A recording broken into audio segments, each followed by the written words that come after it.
Showing mercy is a beautiful thing. Remembering to judge others the way we want to be judged, with the same measure. Understanding that, those who throw the first stones, should be without sin first. Okay? So we should be gentle and kind, and we can be. We could come out of this thing as gently as possible. I mean, the damage is still being done as our currency is being debased as I speak.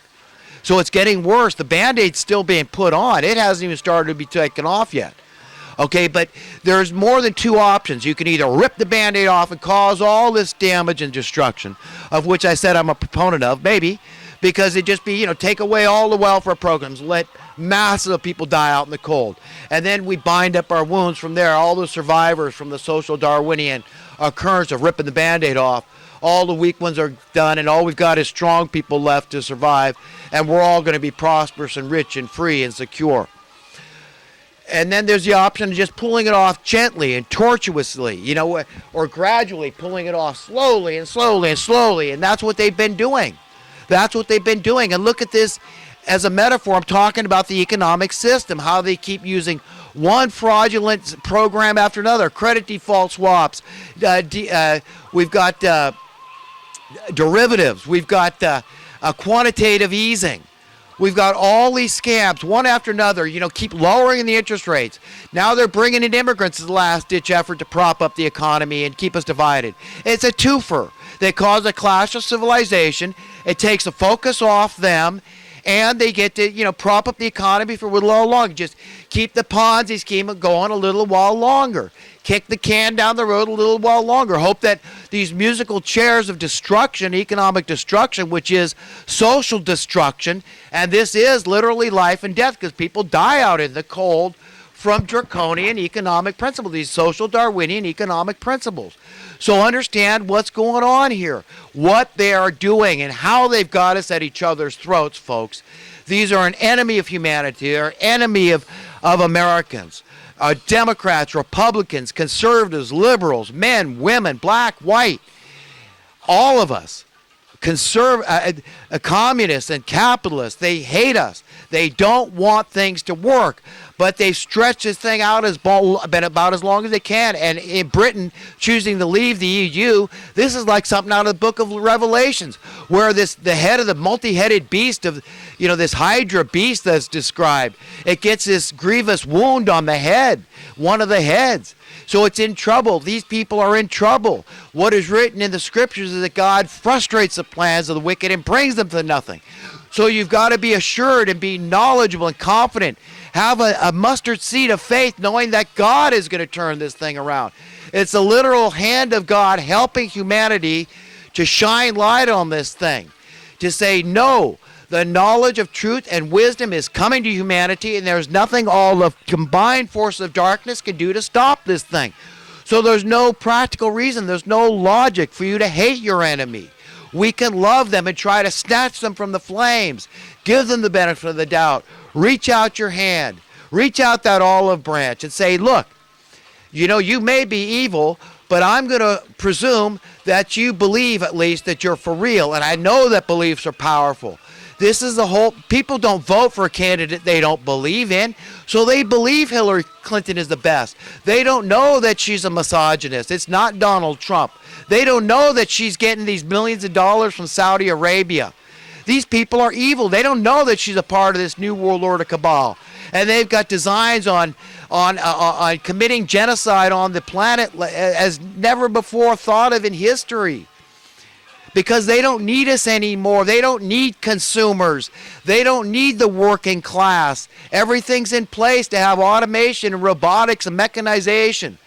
All this industrialization now to take the job. So these elitists are such in small numbers, they need a very small workforce, folks. So they don't care. They want the consumers gone. They don't want us to be equal with them. They want a huge segment, a huge swath of underclass people that are just subservient to them and their whims. That's it. They don't give a crap about anyone but themselves and their lineage, their children, their offspring. That's all they care about. So they come across as seeming normal and like, oh, well, that's normal. They care about their kids. What's wrong with that? Well, do they care about you and your kids, him and her kids? On and on. Okay, no, they don't. Are they loving their enemies? No, because their enemies are we the people. If they loved us, they'd give us sound money. Okay, they'd allow us to end poverty, not sustain and maintain poverty, and preferably proliferate it, because this is how they gain control. Without poverty, they'd all be rendered irrelevant. They'd be out of business. They'd be out of work. Do you understand why? Well, I'm going to tell you why. Because if you just ended poverty the way Donald Trump talks about, he says he's for equal rights for everybody. He wants to give everybody a stake in this country. He understands that means ownership. That's how you define prosperity, is home ownership. If you cannot afford to purchase your own dwelling, you are poor. I don't care if you're making $500,000 a year in Manhattan. You're poor. You're poor. Okay, that's a matter of fact. If you cannot afford to be a homeowner, because prices keep rising. Is your income rising that fast? Is your income rising 10, 15, 20,000, 100,000 a year?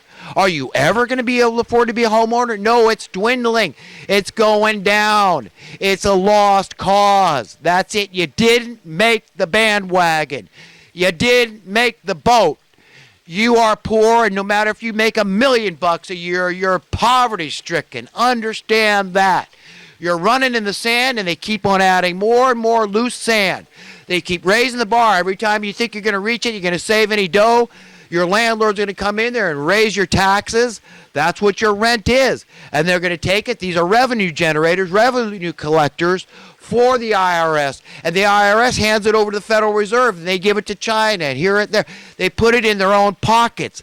They tell us we're in debt when they're the thieves, they're the criminals stealing the wealth of our nation in perpetuity. That's what's coming to the rest of the nation, is what happened in California. We lost a majority of homeowners. We've lost our prosperity. And that's what's happening here. So understand, without this massive debt, the 25% of Americans approximately are employed in the financial services industry. They would all be out of work. Do you understand the madness here? What they've done to us by etching our problems in stone. It's not in the interest to fix the problems. It starts a whole new set of problems. Unemployment. So what are we going to do with all these people doing these useless jobs if we start solving the problems that are creating the need for the workers doing these useless jobs? The prison industrial complex. Crime would absolutely plummet, fall through the floor, dry up, dissipate, and fly, and blow away in the wind if we ended poverty. Okay, that's a matter of fact, that the vast majority of crime is being committed because of financial desperation. So what would happen to their ability to start these dubious wars at will? I mean, you understand, you put it all together. This is a business. When we're all prosperous and safe and secure, we'll go off to war.